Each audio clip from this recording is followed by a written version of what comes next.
kata Imam, ini saya ulang lagi, ini kata Imam Ibnu Hajar Al Asqalani, pensarah terbaik Bukhari. Jadi Sahihul Bukhari itu punya sarah paling terkenal namanya Fathul Bari. Itu gurunya Syekh Zakaria Al Ansori. Syekh Zakaria itu dikenal sebagai Syekhul Islam. Itu berkahnya punya guru alim banget, kereng. Ibnu Hajar Al Asqalani itu kereng itu keras. Kalau muridnya tidak bisa itu keras sekali, tapi urusan ngaji saja. Terus punya murid itu pinter sekali, namanya Ibnu Hajar Al-Haytami. Jadi beliau kalau mau ngaji ya susah, karena gurunya itu alim, nyuruh baca. Kalau mau ngajar ya susah, muridnya itu alim, takut salah. Jadi akhirnya pinter. Orang punya murid alim alama itu kan bingung. Makanya saya tidak suka kalau Profesor Nazar ngaji saya. Nanti ngoreksi repot. Sudah gitu Islamnya beliau formal karena Menteri Agama, saya non formal. Lama-lama Islamnya beliau legal, saya ilegal. Kan jadi repot nanti. Makanya tadi tak bully, tak cocokkan. Kalau jenengan Menteri Agama sampai akhirat berarti top. Tapi kayaknya di akhirat saya yang ngelamar jadi Menteri Agama. Tidak ada, ini nggak penting. Ini hanya gojlokan saja supaya kelihatan bahwa Menteri pun juga warga Indonesia. Begini kata Ibnu Hajar Al Asqalani, ini saya baca ya supaya penghormatan saya sama Habib Umar Hafid.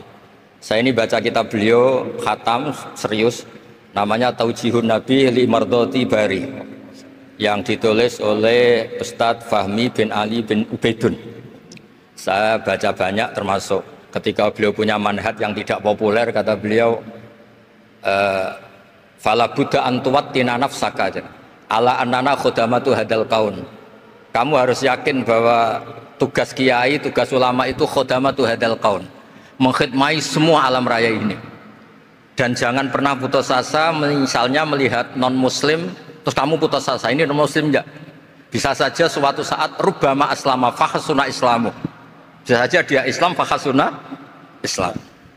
Nah, ini wirasah nabawiyah, karena dulu Nabi ketika dari kampung Abdi Yalil dan disakiti, malaikat Jibal itu usul supaya kampung itu dihabisi, kata Nabi apa? La bal arju ayukhrijawah min aslabihim ma ya'budu wa la yusyriku bihi syai'an. Bisa saja bapaknya masih kafir, anaknya Islam, cucu-cucunya apa? Islam. Kayak apa Nabi itu? Rojaknya Masya Allah. Nah kemudian ini kembali ke tasbih tadi. Kata Ibnu Hajar Al Asqalani, yukhadu min hadal hadis anna dzikral hasil min bani adam a'la wa asyrafu min adzikri al hasil min al malaikah li husuli dzikril adamin ma kasratis syawaghil wa wujudis sawarif wa sudurihi fi alamil ghaibi bi khilafil malaikati fi dzalika kullih. Jadi kita ini enggak melihat Allah langsung, enggak melihat surga langsung, enggak melihat neraka langsung. Tapi cara kita zikir wis nak wis di neraka yo nuwangis tenan. Padahal yo ora mesti mlebu neraka, lha nuwangis tenanan. Kayak apa iman kita? Nah, iman seperti ini sesuai kriteria awal sing dikersana Allah, alladzina yu'minuna bil ghaib. Maka andekan saya ini kok dikasih mukasyafah sama Allah untuk melihat surga, saya milih enggak melihat supaya ngikuti yang tetap ghaib. Nanti kalau saya melihat langsung kemudian iman, kata Allah, akeh tunggali aku iman mau melihat itu. Jadi kadang-kadang keterbatasan kita ini penting. Makanya masyhur Nabi pernah ngendikan tuba liman ro'ani wa amanabi, tapi wa tuba liman lam yaroni wa amanabi. Kalau orang melihat saya kemudian iman itu biasa. Ini orang zaman akhir tidak melihat saya tapi iman. Kadang-kadang itu enggak lewat Habib yang ganteng itu enggak, lewat Mudin.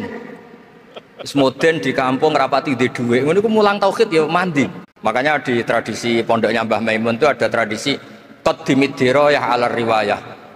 Logika riwayat itu penting karena itu menjadi nyaman. Ya kayak tadi, Allah itu satu. Ketika kita berpikir angka 2, 3 sampai sekian miliar, sekian triliun, nisbatu dzalika ilal wahid, nisbatul far'i ilal asl. Semua itu dibanding angka 1 adalah cabang. Gambar kayak apa ruwetnya, dinisbatkan asal usulnya mesti satu nuktoh, yaitu satu titik. Nah satu titik ini kata pengarang Yanatul Talibin, bi kana makana wa bi yakunu mayak. Nah kemudian terakhir, ini nggak boleh lama-lama, Kalau lama-lama nanti sampean pinternya nyanyi saya, jadi itu sudah itu. Tapi nggak apa-apa lah. Saya ini termasuk kiai yang sudah diundang. Ini termasuk Pak MPR, nggak boleh ngundang saya. Pak Nusron apalagi nggak boleh. Itu kalau di kampung sama saya hormat, kalau di sini kok kayak menteri gitu. Menteri betul tapi. Lawang gurunya dia itu teman saya gitu. Jadi tanya ini kalau nggak percaya. Makanya kalau sama saya beliau cium tangan, saya sebetulnya ya nggak siap dicium tangan menteri itu nggak siap. Apalagi dihormati Pak Nazar nggak siap, nanti dikira minta haji malah repot. repot. Saya ini tadi bisik-bisik itu urusan ilmu tasawuf, ya ada urusannya dengan haji. Nah, cocokan. Kenapa beliau suka ilmu tasawuf? Saya kan sering lihat beliau ceramah di TV. Katanya obat Gus obat. Orang kalau belajar tasawuf kan kepenak itu. Kayak wis ahli swarga kan kepenak di tasawuf itu kan mang.